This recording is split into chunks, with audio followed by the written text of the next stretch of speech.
Assalamualaikum warahmatullahi wabarakatuh. Sahabat muslimin semua yang beriman dan bertakwa, semoga senantiasa dalam lindungan Allah Subhanahu wa Ta'ala.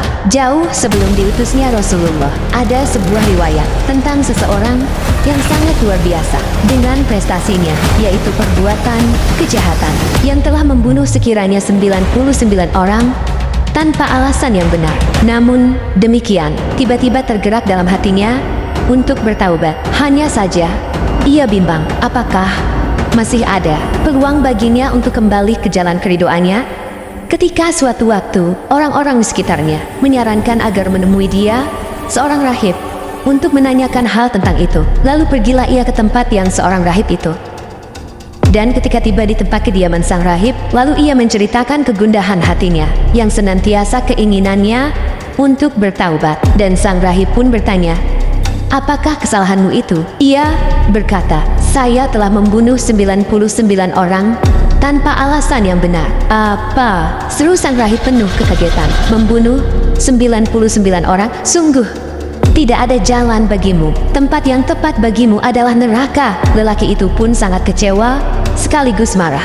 Ia sadar bahwa kesalahannya memang begitu besarnya, tetapi cara sang rahib menyikapi dan memvonis itu sangat melukai perasaannya. Walau hatinya mulai melembut dengan keinginannya untuk taubat, tetapi jiwa jahatnya belum benar-benar menghilang. Tanpa banyak bicara, ia mengambil pisaunya dan membunuh sang rahib itu. Genaplah sudah 100 nyawa tidak bersalah yang melayang di tangannya. Akan tetapi panggilan ilahiyah untuk bertaubat terus mengganggu perasaannya. Hanya saja ia tidak tahu harus bagaimana. Dan suatu ketika ada orang yang menyarankan untuk menemui seseorang yang alim di suatu tempat, dan ia segera menuju ke sana.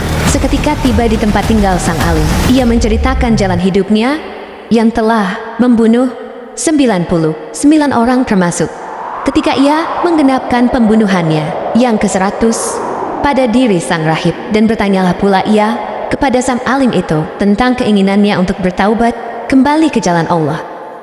Dan sang alim yang bijak itu pun berkata, "Tentu saja bisa, dan tidak ada seorang pun yang bisa menghalangi keinginanmu untuk bertaubat. Akan tetapi tinggalkanlah tempat tinggalmu itu, karena di sana memang kota maksiat. Pergilah ke kota lain, karena di sana banyak orang yang beribadah kepada Allah, dan beribadahlah engkau bersama mereka. Dan janganlah pernah kembali ke kotamu itu, dan niscaya insya Allah engkau akan memperoleh ampunan dari Allah Subhanahu wa Ta'ala, dan dimudahkan jalan kepada kebaikanmu." Lalu lelaki itu segera berangkat ke kota yang dimaksudkan sang alim itu. Akan tetapi di tengah perjalanan kematian menjemputnya, dan datanglah kedua sosok malaikat untuk menjemput jiwa lelaki itu.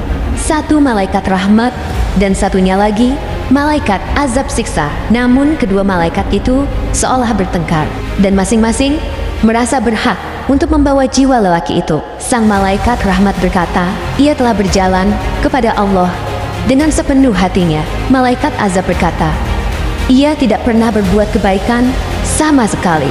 Justru kejahatannya yang bertumpuk-tumpuk. Mereka berdua terus beradu argumentasi, sampai akhirnya Allah Subhanahu wa Ta'ala mengutus malaikat yang ketiga dalam bentuk manusia untuk menjadi hakim bagi keduanya.